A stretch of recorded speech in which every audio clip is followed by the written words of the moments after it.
दोस्तों, law and piece channel पर आपका एक बार फिर से हार्दिक स्वागत है। डॉग से रिलेटेड कानून पर चल रही वीडियो सीरीज का ये पार्ट 2 है। अगर आपने पार्ट 1 नहीं देखा है तो उसे देख लीजिए ताकि कोई भी इंपॉर्टेंट लीगल पॉइंट आपसे मिस ना हो। आइए जानते हैं कि आवारा कुत्तों के आतंक से रिलेटेड हाई कोर्ट्स और सुप्रीम कोर्ट के जजमेंट्स क्या कहते हैं और इससे संबंधित कानूनी प्रावधान कौन कौन से हैं। सबसे पहली कुत्तों से रिलेटेड दिल्ली हाईकोर्ट की लैंडमार्क जजमेंट है डॉक्टर माया डी चबलानी वर्सेस राधा मित्तल, जिसे ऑनरेबल मिस्टर जस्टिस जी.आर. मिठा जी ने 24 जून 2021 को डिलीवर किया था। मई 2022 में ये जजमेंट सुप्रीम कोर्ट ने अफर्म भी कर दी थी। इस लैंडमार्क फैसले में कहा गया कि आवारा कुत्तों को भोजन का और नागरिकों को उन्हें भोजन खिलाने का हक है, पर इस हक का प्रयोग करते समय ये सावधानी बरतनी चाहिए कि इससे दूसरे लोगों के अधिकारों का हनन ना हो, उन्हें कोई नुकसान, किसी प्रकार की रुकावट, उत्पीड़न या असुविधा ना हो। इस जजमेंट में आगे कहा गया कि जानवरों को भी दया, आदर और गरिमा के साथ ट्रीट किए जाने का हक है। कोर्ट ने आगे कहा कि जानवर संवेदनशील प्राणी होते हैं जिनका अपना अंदरूनी महत्व होता है, अतः ऐसे प्राणियों की सुरक्षा प्रत्येक नागरिक की नैतिक जिम्मेदारी है, जिसमें सरकारी और गैर सरकारी संगठन भी शामिल हैं। दिल्ली हाईकोर्ट ने कहा कि हमें सभी जीवित प्राणियों के प्रति करुणा दिखानी चाहिए। जानवर बेजुबान हो सकते हैं, लेकिन हमें एक समाज के रूप में उनकी ओर से बोलना होगा। जानवरों को कोई दर्द या पीड़ा नहीं होनी चाहिए। जानवरों के साथ क्रूरता उनके लिए मानसिक पीड़ा का कारण बनती है। जानवर हमारी तरह सांस लेते हैं और उनकी भी भावनाएं होती हैं। जानवरों को भोजन, पानी, आश्रय, सामान्य व्यवहार और बीमार पड़ने पर मेडिकल एड की आवश्यकता होती है। दोस्तों, पेट्स को पालना सभी व्यक्तियों का संवैधानिक अधिकार है और कोई एसोसिएशन या व्यक्ति इस पर प्रतिबंध नहीं लगा सकती। ऐसा कोई कानून नहीं है जो लोगों को जानवरों को खाना खिलाने से रोकता हो। कोई भी व्यक्ति या संस्था एनिमल्स को फीड करने वाले लोगों को हरास नहीं कर सकती। पर साथ ही साथ ये जानना भी जरूरी है कि डॉग्स को या अन्य जानवरों को फीड हर जगह नहीं कराया जा सकता। अगर कोई सोसाइटी के एंट्री एग्जिट गेट पर जानवरों को फीड करा रहा है या किसी ऐसे पब्लिक प्लेस पर फीड करा रहा है जहां बच्चों का और अन्य लोगों का आना जाना लगा रहता है, तो ये भारतीय न्याय संहिता के पब्लिक न्यूसेंस के अपराध के दायरे में आएगा और संबंधित पुलिस स्टेशन या सब डिविजनल मजिस्ट्रेट को इस ऑफेंस के खिलाफ शिकायत दी जा सकती है। दोस्तों, ये भी आपको पता होना चाहिए, कोई भी व्यक्ति या आरडब्ल्यूए डॉग्स को रीलोकेट नहीं कर सकती। अगर डॉग से किसी को कोई परेशानी है तो वो संबंधित म्यूनिसिपल बॉडीज के पास शिकायत कर सकता है।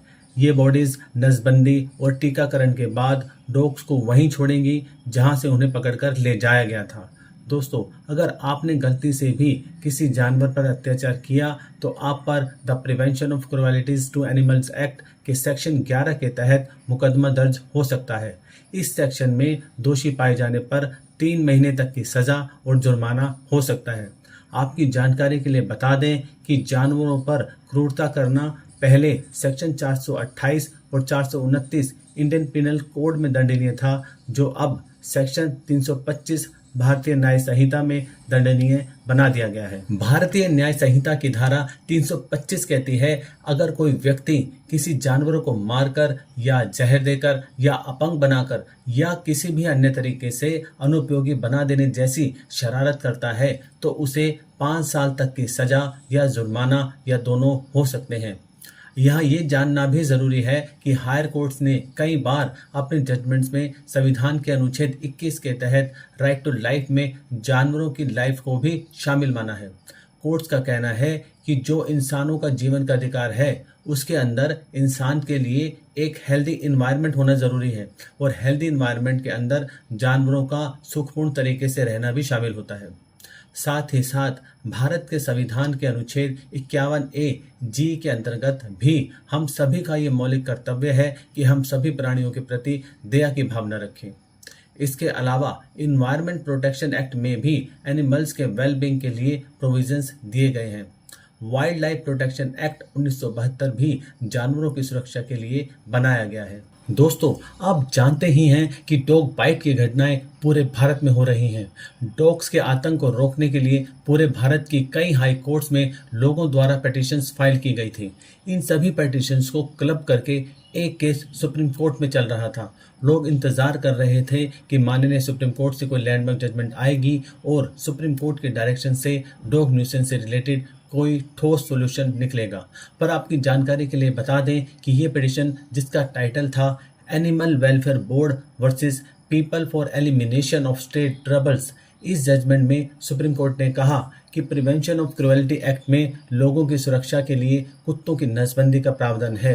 कोर्ट ने इस जजमेंट में सभी राज्यों को निर्देश दिया कि वो आवारा कुत्तों की नसबंदी और टीकाकरण को सुनिश्चित करें ताकि उनकी जनसंख्या कंट्रोल की जा सके और रेबीज की बीमारी लोगों के बीच ना फैले।